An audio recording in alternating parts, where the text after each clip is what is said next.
আজকে আমরা তৈরি করব ফ্রাইড রাইস আলুর দম। তো চলুন দেখে নেওয়া যাক কীভাবে তৈরি করলাম। প্রথমেই আমরা গাজর, বিনস এবং ক্যাপসিকাম কেটে নিলাম। গাজরগুলোকে ভালো করে ভেজে নেব, ভেজে তুলে রাখবো। একে একে বিনস এবং ক্যাপসিকামগুলো আমরা ভেজে তুলে রাখবো। ক্যাপসিকামটা আমরা হালকা করে ভেজে তুলে রাখবো। এরপর চালের জন্য জল গরম করে গোটা গরম মশলা, নুন, তেজপাতা দিয়ে চালটা ভালো করে আমরা ফুটিয়ে নেব। আমাদের ভাতটা হয়ে গেলে অন্য একটি পাত্রে ঘি মাখিয়ে নেব।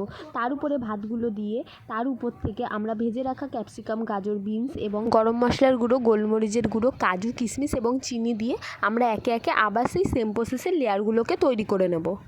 এবার আমরা আলুর দমটা তৈরি করে নেব। এদিকে আমরা পেঁয়াজ এবং আদা বেটে নেব। চালমগজ এবং বাদামটাও ভালো করে বেটে তুলে রাখবো।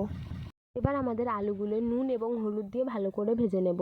ভাজা হয়ে গেলে আমরা আলুগুলো অন্য একটি পাত্রে তুলে রাখবো এবং সেই তেলে আমরা গোটা গরম মশলা, জিরা ফোড়ন দিয়ে পেঁয়াজ এবং আদা বাটাটা দিয়ে ভালো করে ভেজে নেব। পেঁয়াজটা ভাজা হয়ে গেলে আমরা টমেটো পেস্টটা দিয়ে দেবো। টমেটোটা ভাজা ভাজা হয়ে আসলে স্বাদ মতন লবণ, হলুদ, জিরার গুঁড়ো, লঙ্কার গুঁড়ো দিয়ে আমরা ভালো করে ভেজে নেব।